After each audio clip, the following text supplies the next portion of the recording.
การให้ทานให้เหมือนกับพวกเราได้มาเห็นทั้งสิ้นแล้วทำผ้าบาแบกพระสงฆ์องค์พระเจ้าที่มาฝึกศีลฝึกธรรมมาเห็นเรื่องเห็นงานพระศาสนานี้แต่คำว่าทานนี่มันกว้างเด้อพวกพ่อพวกแม่เด้อบ่เมียนให้ได้เยอะคู่ไหนเลี้ยงพ่อเลี้ยงแม่กันเป็นบุญคือกันเป็นทานคือกันเด้อตัวนี้นะเต็มก็เข่าให้พ่ออยู่บ่อยู่เพื่อนนะ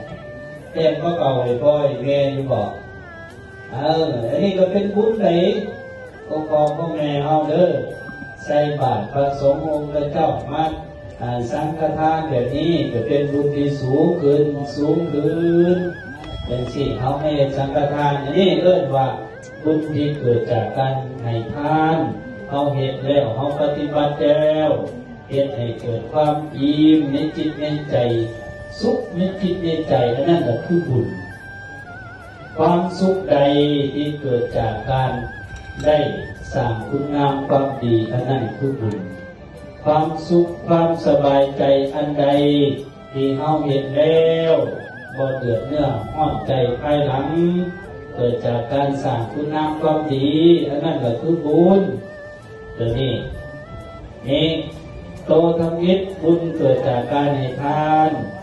โตที่สองบุญเกิดจากการรักษาศี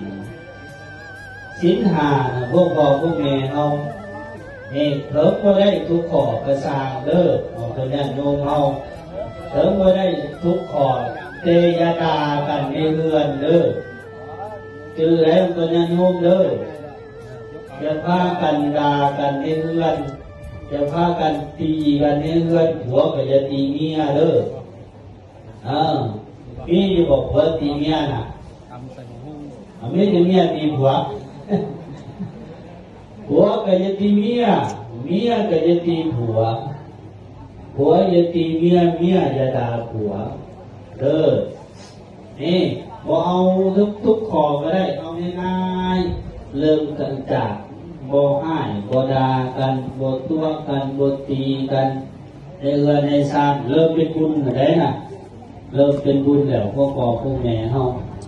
นี่ก็จะเห็นให้ครอบครัวเฮานั้น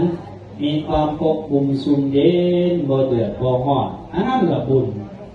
นี่ครอบครัวใดก็สร้างของคนญาติโยม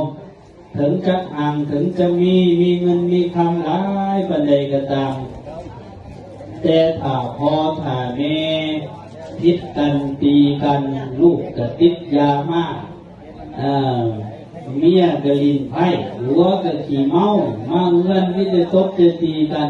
อาตมาว่าจ้างก็บ่มีความสุขมีก็มีดอกน้อยนึงนี่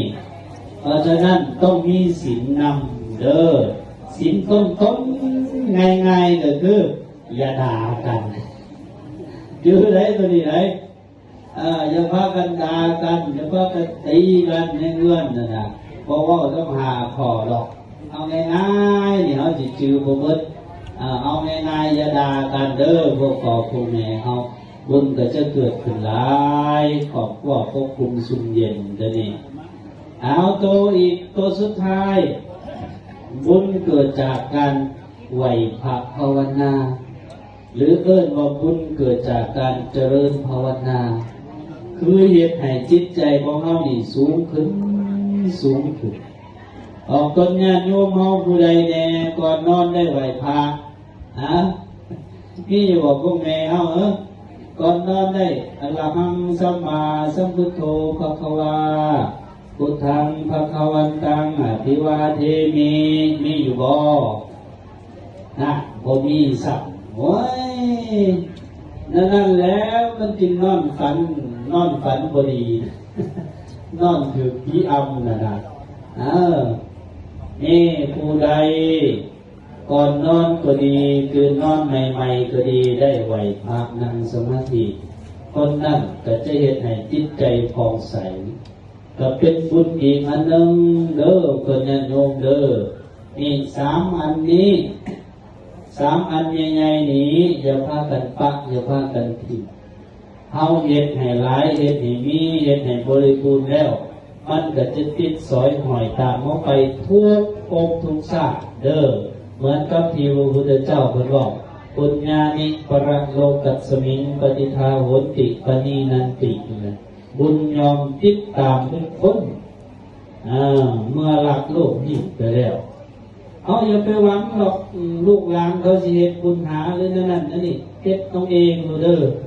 คือถ้าเฮาจังซี่น่ะพระดาแก้วเพิ่นว่างานปฏิบัติธรรมก็เฮ็ดแบบนี้เด้